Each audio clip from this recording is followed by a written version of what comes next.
Young fella, we appreciate you doing this interview with us. Yes, sir. For the sake of those watching the interview, could you tell us your name, please? Johnathan Montgomery. Johnson. Johnson, how long have you been in Gaston County? Roughly for about 3 years now, since the beginning of the pandemic, roughly. I left for about a year to go up to Shelby to work. And then things kind of just didn't work out there. Came back to Gastonia because this is pretty much the only well of, resources that I could get outside of Charlotte. So, Where are you from? Where were you born? Originally from Charlotte. I grew up in Charlotte with my mom and dad, and essentially my mom and dad, unfortunately, both got disabled when I was younger. And I was an only child, so I had to kind of care for them by myself, which led to a lot of mental issues and things that would happen later. My mother and father were always at each other's throats because of the disabilities and poverty and everything else. They were constantly fighting. They never laid hands on each other, but they might as well have. And they stayed together for, I guess, obligation or something. I was kind of trapped in the middle of that. My childhood was struggle, basically. I didn't have any security, any stability. My dad, my mom had to go to work when I was younger, so I spent the first 2 years of my life with my grandparents. So until they could get stable to, do whatever. But other than that, it was as normal as it could be, I guess. And we switched around through Charlotte, Belmont, and then, ended up here for the most part, or just in Mount Holly, Belmont area. And I lived there, and then just basically, growing up, it was just struggle. And fortunately, when I was a kid, I went to a predominantly black school in Charlotte, which was really kind of rife with gangs and stuff like that. So I kind of learned a lot about diversity then, basically not judging a book by its cover, stuff like that. And that, jerks are jerks in all colors, shapes, and sizes, really. You can't put that on race or anything else, So I was fortunate. You learn tricks to take care of yourself. And being that I'm not addicted, thank God, to fentanyl or the thing that is, which, is the most dangerous drug to ever hit America as far as I'm concerned. I'm clean and sober, and I'm not doing anything right now, so that helps a lot. A lot of what you see as far as, in my humble opinion, the dirt, the filth, everything is between mental disorder and drug addiction, and it takes over everything. Like whenever you get on that stuff, like yesterday, a young man or a friend of mine, Thais, he got tased out here in the parking lot by the cops because he's mentally unwell. But yeah, I mean, if you're not on drugs or anything like that, you can kind of keep it together enough to blend in, or at least not be unhinged out here or look completely filthy, just the simple things, going back to when it was like, just you in your room by yourself playing with toys. When you get older, I'm 41 now. When you get older, you start to look back on those little things, and they really become a treasure because you lose peace over time. You lose imagination. You lose everything. And you look back at those moments where it's like, before bills, before money, before obligations, before Adulthood. stress, yeah, before everything that just takes that away from you. I had it, and life, seeing pain and struggle and hatred and death and all this stuff. I was just a kid playing in my room. And even my mom and dad's mess couldn't deter me from enjoyment. And that's all I had was comic books. So that's why I'm an artist now, is that's all I had was my art to escape from this world, Your mom and dad are still alive? No, sir. They died when I was younger. If you don't mind me asking, what was your mom and daddy's disability or whatever? My mother had cancer once, and she got past that, and then she got into a very severe car accident, a head-on collision at like 80 miles per hour going to work one morning. And that pretty much put her out of commission. And then she had a relapse later on and passed away. My father was a diabetic. He was a trucker. He stepped off of a gate when he was working one day and hurt his foot. And he didn't even know he was diabetic. And about a month or two later, his foot swelled up to the size of a football. It was gangrene. And then he went to the doctor, and come to find out he had diabetes. And then the doctor did malpractice on him and didn't tell him his foot was infected for months or he needed penicillin or anything. Didn't give him any rounds of treatments of antibiotics, and he lost his leg.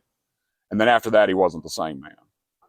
When my mom died, I kind of had friends who were, they could easily get a hold of marijuana, alcohol, and to cope, they thought they were helping me at the time. They kind of brought it around on a constant basis. The next thing you know, you're doing it every day.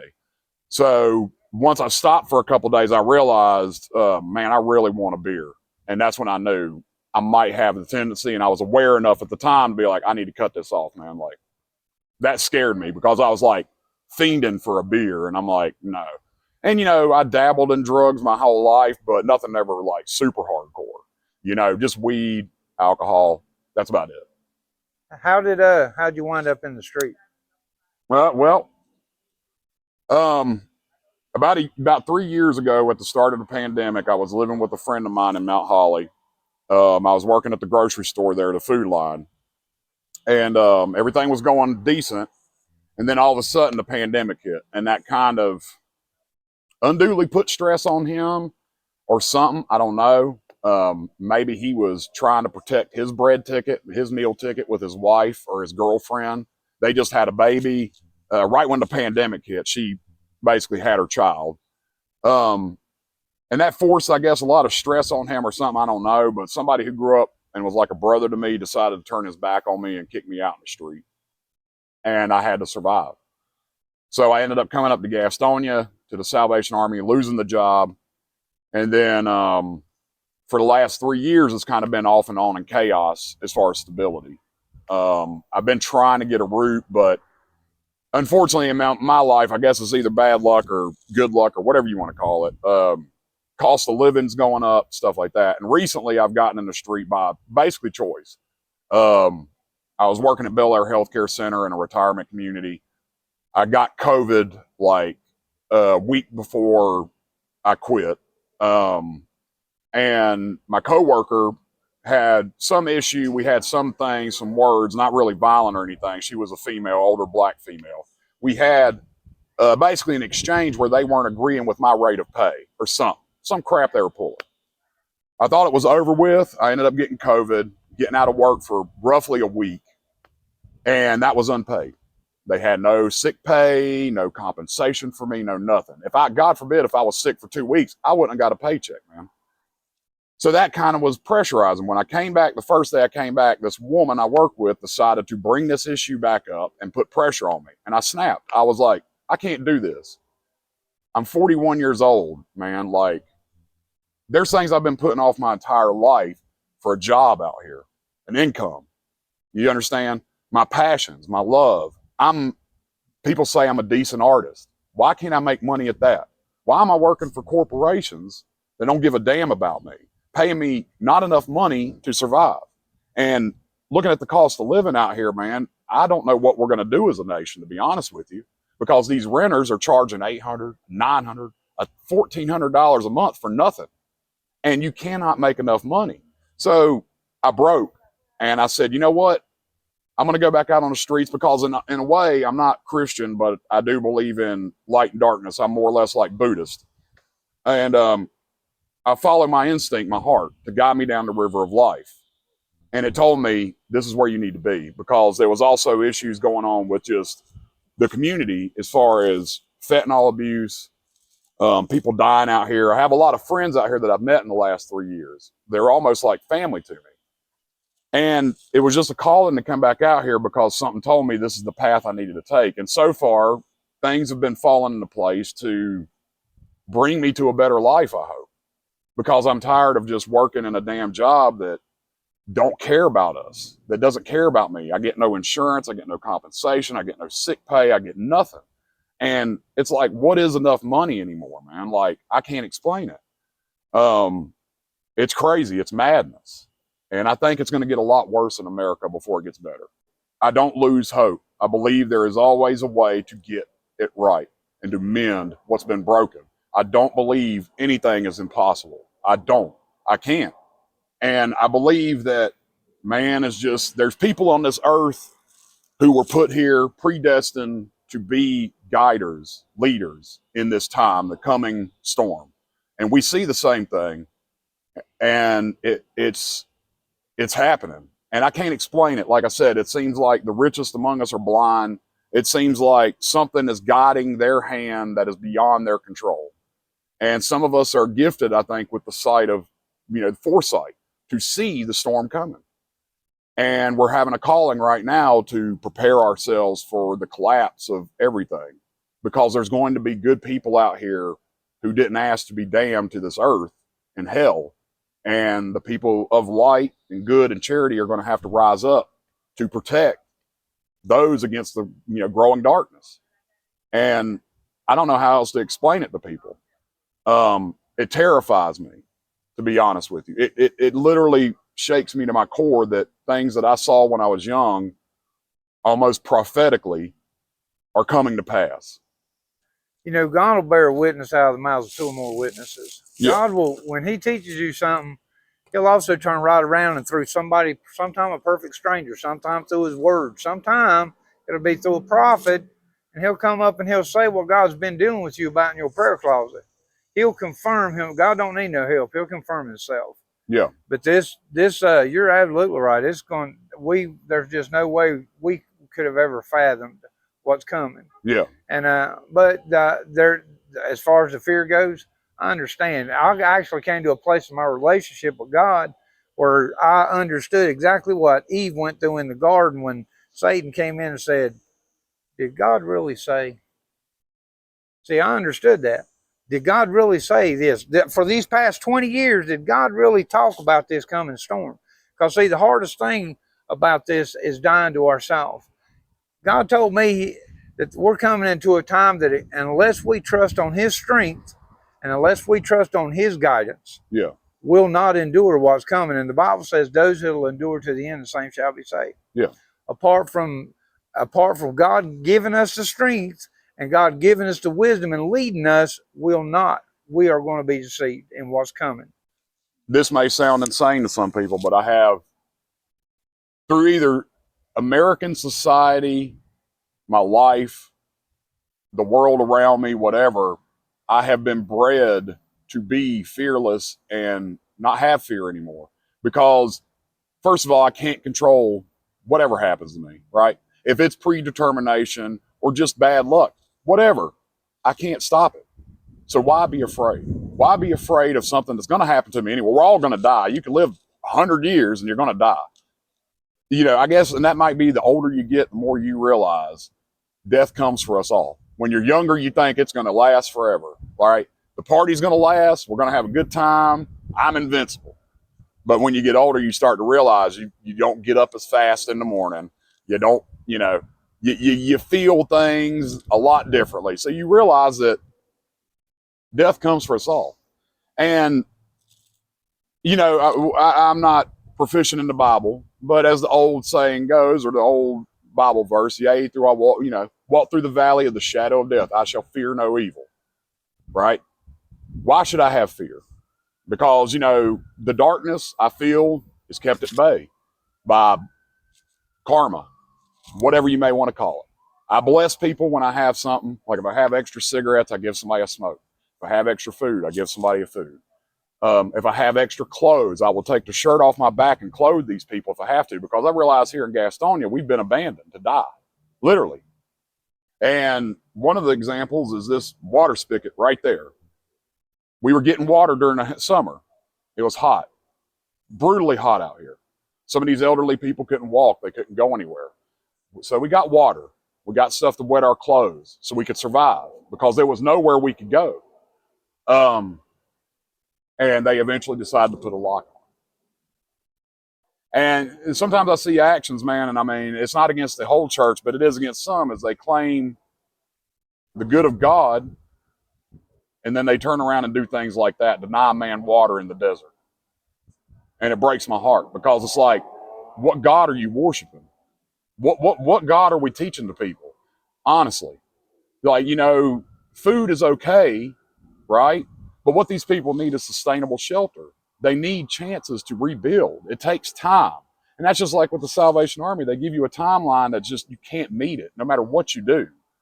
And that's the thing, man, is I don't have any fear because of things like that, because I realize I'm the odd man out with the cops, with the churches, with everything.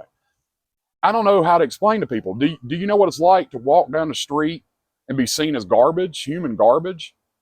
To where if you do one wrong move, if you have a bad day and you're like, I'm done with this, and you start screaming and crying, the cops show up and then they won't understand.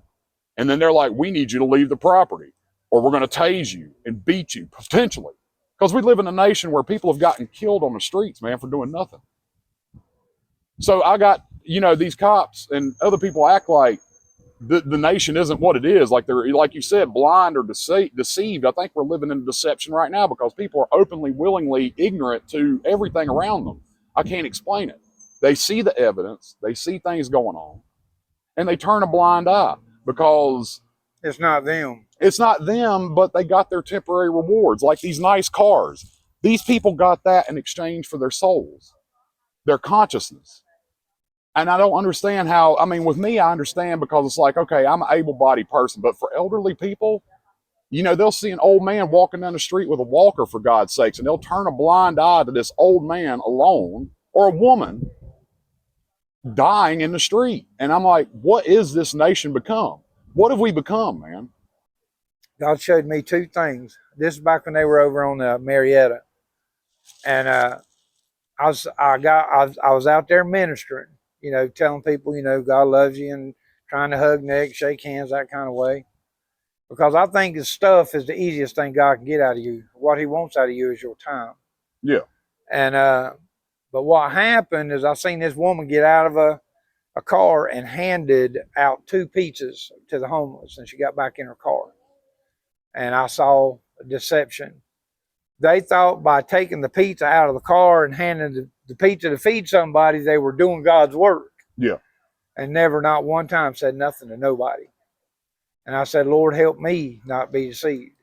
And then I sat there and I watched again. I'm over here at the Faith, Hope, and Love. I opened the showers. I opened the laundry room. Feed every day.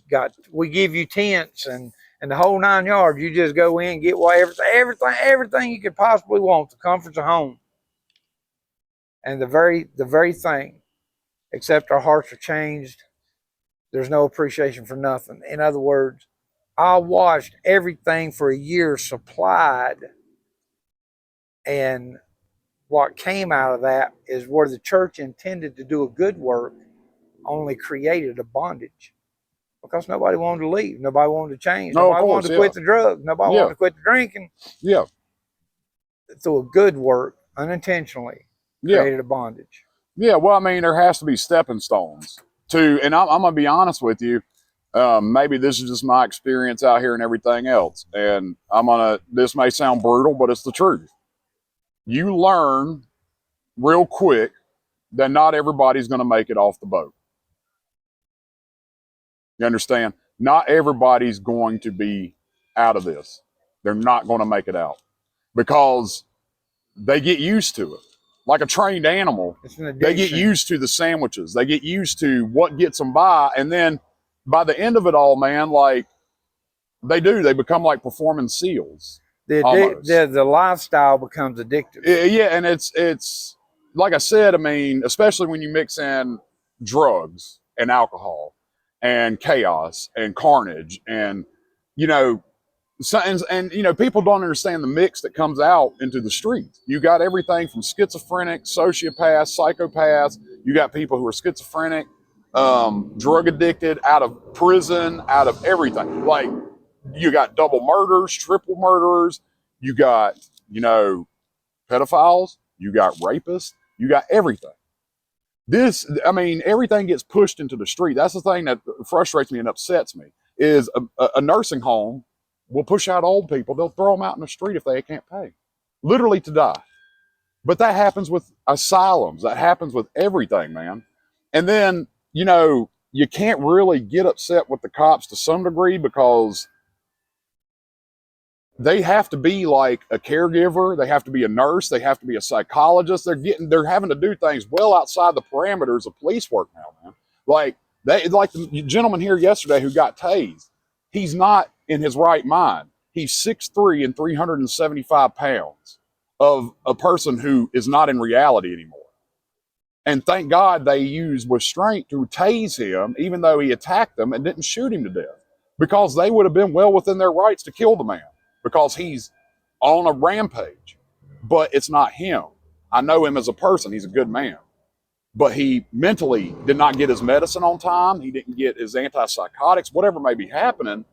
And it's a situation that just didn't, you had no warning. He was just sitting there. And actually, right before that happened, I talked to him. And he said, you didn't have to say that about God. And I'm like, what are you talking about, man? I ain't said nothing to you. He got up and he was about to storm me until he realized who I was. And he dead stopped and he said, I'm having a bad day. That was the last thing I said to him or talked to him about before 10 minutes later, he was getting tased in this parking lot. It's madness, man. I mean, like I said, it's madness. And Gaston County expects this problem to solve itself. It's never going to solve itself. And the thing I have to say too is no offense to these churches, there's God knows how many churches in this town, but only 2 shelters. Well, 1 now. And you can't get into there after a year. If you get kicked out of Salvation Army or you have to leave, regardless, you can't come back for a year, an entire year.